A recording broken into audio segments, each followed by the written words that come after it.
And hello, everyone. This is Elliot Serrano for the Chicago Red Eye and Geek to Me, coming to you once again from the Windy City Comic Con here at the Center on Halsted. Center of what? The world. The world. There we go. I like that answer.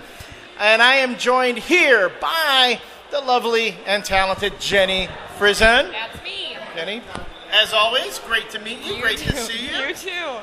The last time we spoke, it was actually... It was about here, 5 right? minutes ago. Right before your battery ran out. Round 2, go. A year ago, here at the Center on Halsted, right? That was it, yeah, it was a year ago. And then, yes, the exact same thing happened. My video cameras... We talked via microphone, without video. Well, the video was supposed to be running. So no one could see my face. So no one could see you, which is, That's too the bad. moneymaker. This is the moneymaker. That's it, right there. Right That's there. show me the money, right here. Mm-hmm. But in any case, for those who don't know what Ms. Frison does, you're an artist. I am. I'm an artist. You're kind of a big deal. I'm a pretty big deal. Right now, you're doing some cool stuff. Why don't you tell us about it? I'm just signed on to be the regular cover artist for Angel for IDW, starting in, I believe, December issue number 28, with Bill Willingham writing. Cool. The new storyline is The Crowned Prince. It looks to be pretty fantastic.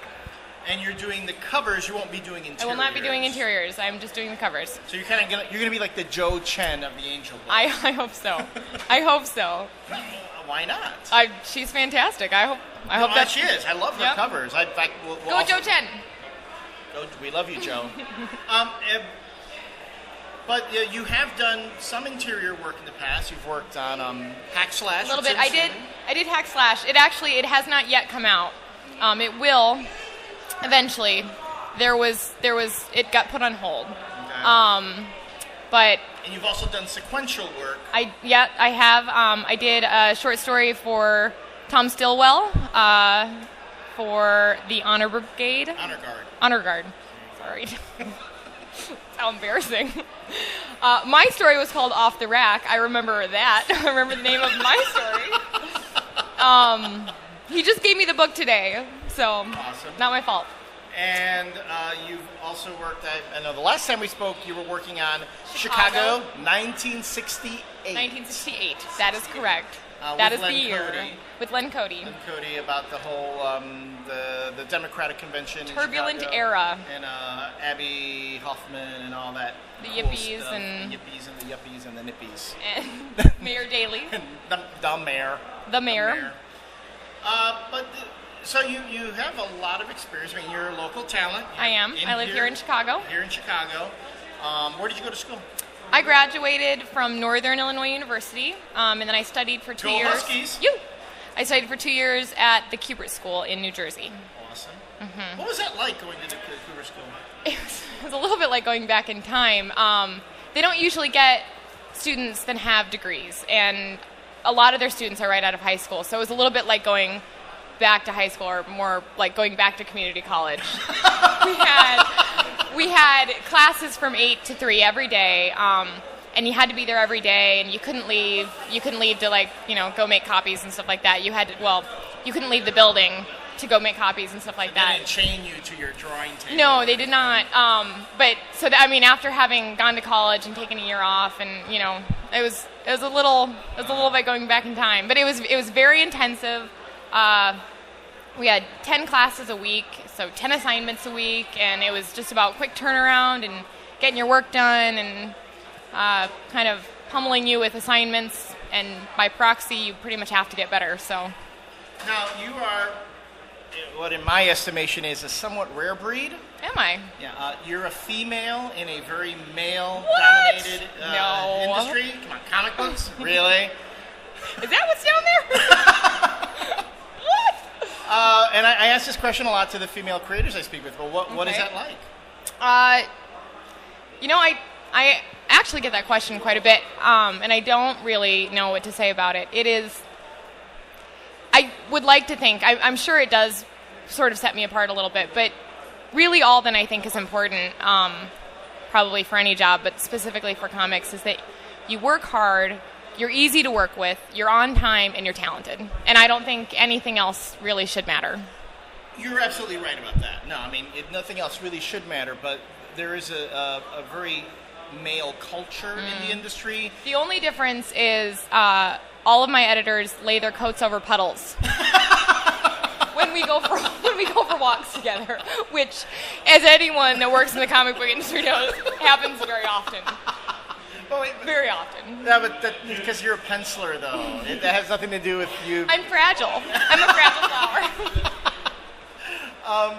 So you don't see you don't have any concerns about the portrayal of women in comics? No, not really. I mean, I think that what is really important for comics is a lot of diversity, and I think that because it is often sort of a male-dominated subculture, I think that all kinds of diversity of every kind, not just sex, but everything, is important to sort of, lift anything up higher. So, okay. But I think talent is talent, and I think what, specifically the comic book industry, what they really need is just good talent, good writers, good ideas, people with their hearts in their art, in their writing, and get their work done on time. And get their work done on time would be nice for the merchandising part of it. Because I mean, there's a big, it's like books seem to be getting later and later and later all the time. Yeah. Why is that? I'll ask around. I'll be right back. I don't know. You can't leave. Nobody told me. You can't leave. I'm chained to my desk. Yeah. It's like I'm back at the Cupid school. What else do you have going on right now? How can folks learn more about you? Well, I have a website, jennyfrison.com. I'm on DeviantArt at jfrison.deviantart.com. And you do 2 shows a week at the Funny Farm. Yeah, right. This is my one show. My one show forever. Oh, and it's with me. I won't be here next week. All for you. Thank you. I feel so special now. You're welcome. You are special. You're a delicate flower also. Everyone tells me that, and I don't know what they mean. I really don't. My mom said I was special. Yeah. Before, but she meant because she dropped you a little bit. Occasionally. Several times. Let's get back onto the interview part of this, though. I forgot. What were we talking about? Peanut Gallery. I am also doing occasional covers for Vampirella. I've done 2 so far. Those jobs are excellent. I really enjoy Vampy. Okay, well, here's the thing. You're doing Angel, you're doing Vampy. You seem to have this vampire thing going. Are you big into Twilight? No, I've never read, never seen. True Blood.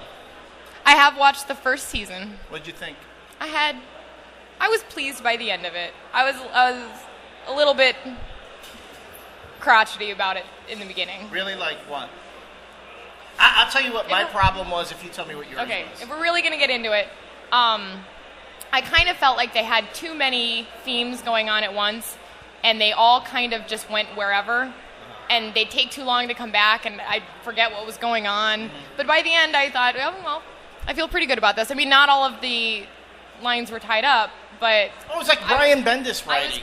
I was pleased. I got hooked by the end. So because the second season's really good. You haven't watched any of the second season? I had that same I don't problem. have cable. I don't make a lot of money at this. Whoa. I make like, I don't know, $50 a year.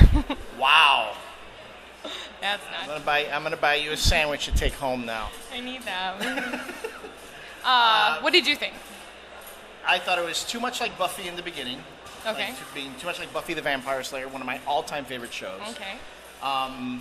And yes, you're right. A lot of going on everywhere. A lot of characters that were hard to keep track of. Yeah. Who was going on here? Who was going there? Yeah. But it did find itself halfway through. Mm-hmm. And then the second season, I've enjoyed. You think that way it all more, comes together? Okay. Way more. It does. The second season, and I've actually. Is it out on DVD? It's out on DVD. Is this an advertisement for True Blood? No, but if they want to be a sponsor, if you want to send me free copies of True Blood, I will watch it while I draw. While she draws, and you might draw. She'll do the covers for the comic. Sure. I'll do the covers for your comic. Do you think they're listening right now? Maybe. A lot of people watch this. I'm surprised from time to time who actually watches this. Hi, everyone. So you can call for help now. Although I'm going to cut out the part where you're trying to get away. Oh, you're trying to goad me into doing a struggle bit right now, aren't you? Yeah. Not gonna work. I'll regret it, and I don't want to regret it. You are not the first woman to say that to me. Well, anyway, Jenny, thanks so much. You too. For your time. You too, Elliot. Looking forward to seeing those Angel covers. Me too. And I want to see you and Joe Chen will be like the ultimate tag team. Joe Cover Chen, thing. give me a call. Call her, then call me afterwards. We'll do this, and we'll see. All right. Thank you. Thank you. And for Jenny Frison, and here at the Windy City Comic Con, this is Elliot Serrano. This has been Geek to Me.